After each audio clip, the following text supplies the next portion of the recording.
One of the biggest stories from the last week popped kind of out of nowhere, which is kind of interesting.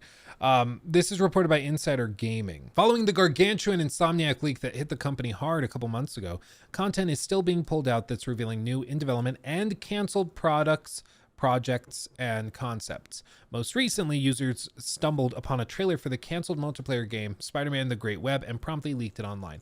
Now, when the Wolverine leaks dropped and everything, I made it very clear I'm not going to talk about those because they will actively harm your both enjoyment and perhaps even excitement for the Wolverine game. I don't think it's fair to reveal those things when they're still being worked on and to have your opinions altered because of a leaked thing that was never supposed to be leaked. In this case, this is a canceled project. It's kind of like found media or lost media.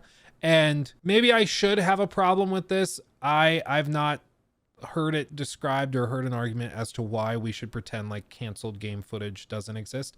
If the game is in the works and talking about it will harm the final product, I won't talk about it. But this is a game that's been canceled and abandoned as far as anybody's aware.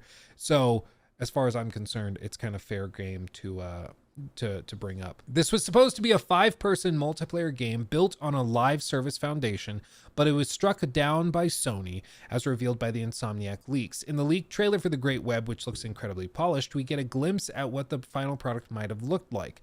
In the short trailer that was leaked online today, Spider-Man: The Great Web is exposed in full, giggity, with the video showcasing incredible multiplayer elements that would have pit 5 players against the Sinister Six in New York City. It would have been built around a multiverse model, which was supposedly built or busted open by the Scarlet Witch, and there would be or would have been character customization options leading to a diverse array of superheroes coming together to fight the big bad guys. Interesting. Months ago, a series of images leaked from the Great Web, but this is the first time we've seen a trailer surface. It's narrated by Yuri Lowenthal, who voices Peter Parker, and it looks ready for market. It genuinely appears to be a trailer for a product that we could have been released a few days after it was revealed. It's bizarre and heartbreaking for Spider-Man fans the world over that the product won't see the light of day. And this is what's really interesting about it, is that it seems to have been a finished or almost finished product. There's still like some assets that probably need to be swapped out, but this is almost certainly a trailer that they were working on and that they were going to polish up and then deliver to executives to showcase what they had worked on. And it seems pretty well and truly put together. Straight up, just 5 spider people running around fighting stuff. Basically just the Spider-Man games, but with co-op built around live service elements. Isn't that crazy? Isn't that crazy?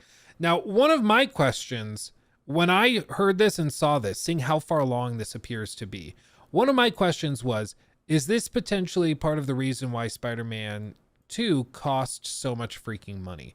Did they spend so much extra time and so much extra effort and money developing these networking tools and compatibility for this that never saw the light of day, that was lumped into it? I don't know. I don't know how they did their accounting when it was reported that it cost like $300 million to make Spider-Man 2. But to me, it starts to make a little bit more sense because I'm like, $300 million for like 17 hours of a video game? How does that work? But when you see this, it's like, oh, if they made Spider-Man 2 and they were doing this at the same time, oh, it kind of makes sense. It clicks together, right? The point is, though, it looks very, very polished. It looks super far along. And it seems that they had done a ton of work on this, just a ton of work on this. And whether this would have been super successful, I'm honestly not sure. Like, I've been trying to think to myself, if I had this as an option, would I be playing this over like Helldivers? Would I be hopping in? And honestly, I don't think so. Like, after Spider-Man 2, I was kind of ready for it to be over. I was kind of half glad that it was a shorter game because I was just like, it's more of the same. It's more of the Spider-Man PS4 game. It's got some new bells and whistles and stuff, but after about 20 hours, you've seen pretty much all it has to offer.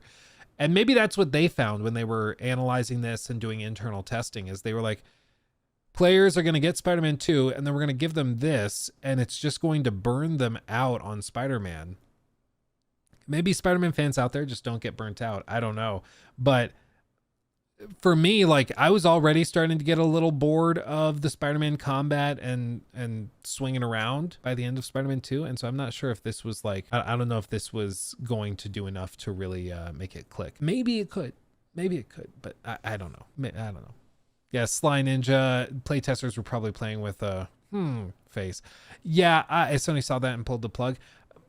Potentially. I mean, with this, again, like this is what's crucial for everybody to just remember is that live service games are not about giving you a fun 20 hours or a fun 30 or even a fun 50 hours. Live service games are built on 100, on 200, on 300, on 500, on 1,000 hours. That's when they work. If you're looking at this and you're saying, I want to just play it through the story campaign, if there even was a story element, or I just want to play this for maybe a weekend or two and then move on, that for Sony is an abject failure. Because in order for this to have a chance at being successful with the big whales and the people who play it for long terms, they have to make, just like Suicide Squad did, a year of content in advance. They have to do all of this work to try to keep the servers up and running. There's a lot of added costs to it. It's not that straightforward. And it's why for Suicide Squad, I said 6 months ago in a video that pissed off a lot of the fanboys that were excited for it. I said, you know, even if you think this looks awesome, great. But if you play this for at the time, I thought it was like a 30-hour campaign, how wrong I was. But I said, even if you get 30 hours of the story out of this and then you put it down and move on, that is still an abject, colossal failure for Rocksteady because they need you playing this for hundreds of hours after you finish the main story. The thing was, none of us expected it to be as short as it was, so it was even less exciting than we were braced for. But it's an interesting concept. It's something that I'm impressed to see they actually developed and got working seemingly pretty well. Because we've seen with a lot of other games, it is not easy to take like a single player concept or a single player studio or even just engine and rework it into a multiplayer capable live service sustaining engine and tool set. So like it's pretty crazy they got this working. But then again, this is a trailer. It might look like it's working. Maybe in practice it wasn't. Maybe in practice it was really rough when you were actually playing it and they just said, it's going to take another year or two to get this working. And even then, it's not clear if it's going to be that fun or if it's not clear if it's going to keep people engaged that long. Because with this, I would always be looking at it like, okay, what's the unique tie-in with the other characters and players? Why would I play this instead of just playing Spider-Man Remastered or Spider-Man 2 again? Why would I be playing this? If I want that Spider-Man fix, why would I choose this over those? And you could say like unique boss fights, high production value boss fights and encounters. You could have cool like new set pieces and things you can kind of see through the portals because they were going to do a multiverse thing. But even then, like, I'm not sure if it would have been that successful. So it's a cool concept, but I think in practice it probably wasn't going to be that smooth, you know. But that's a really interesting thing. And then apparently another second trailer also leaked, which is crazy. So a second trailer for the leaked and canceled New York City game dropped. Slightly different. You can tell like the live service elements with the cosmetics and like the backpack is different for each character. So they've clearly shown that. They have these like portal things, probably concept art from early on where you're fighting, you know, multiple different big scary Doc Ocks, which could be cool. So in a single game, you're playing against like 4 or 5 Doc Ocks. That could be interesting. But again, it's just like, what's the hook? What would make you choose to play this instead of Spider-Man 2 or Spider-Man Remastered? And I'm not really sure what the hook would be, if there is one.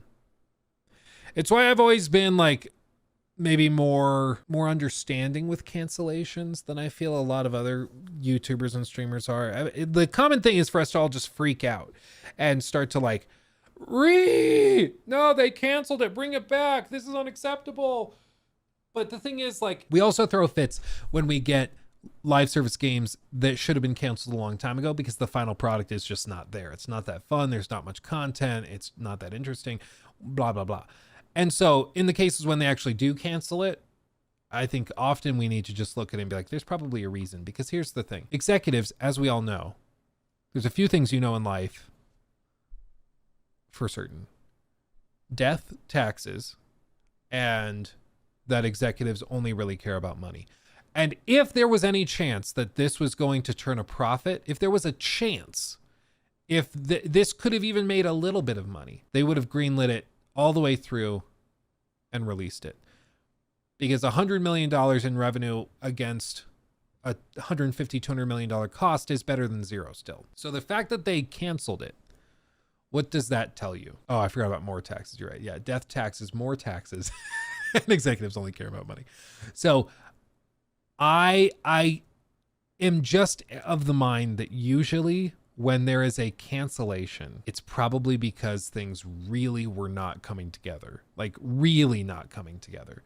And for them to walk away from it shows that they were probably getting some very strong feedback that hey, you guys are going to get crucified for this, or this is going to harm your brand image. This is going to damage the Spider-Man brand because it's going to come off as just live service stuff. It could have been even not a PlayStation decision. This could have come from Marvel. Maybe Marvel looked at it and they were like, nope, we don't want our games to be filled with microtransactions and live service stuff, so cancel it. I don't think they would have said that, but you just don't know. This is the point, is we just don't know the private conversations behind the scenes. But what we do know is that if there was a way for this to turn a profit, if there was a way for this to generate good amounts of revenue, they would have let it. And so the cancellation to me tells you that there were a lot of issues. No one told Rocksteady about the brand damages though. I mean, at this point, I think like the meme of Suicide Squad kill the Rocksteady. I think that those memes really are not that far off. I mean, unfortunately, it's done such terrible brand damage to Rocksteady. It did a lot of brand damage to Suicide Squad. It did a lot of damage to Warner Brothers games, because now, guess what? We're going to be doing a lot of skeptical look videos when it comes to Hogwarts Legacy 2, because the executives are talking about turning their biggest franchises into live service games. Their last live service game was an unmitigated disaster. Like, it's just a series of red flags that you have to bring up. He took my thing.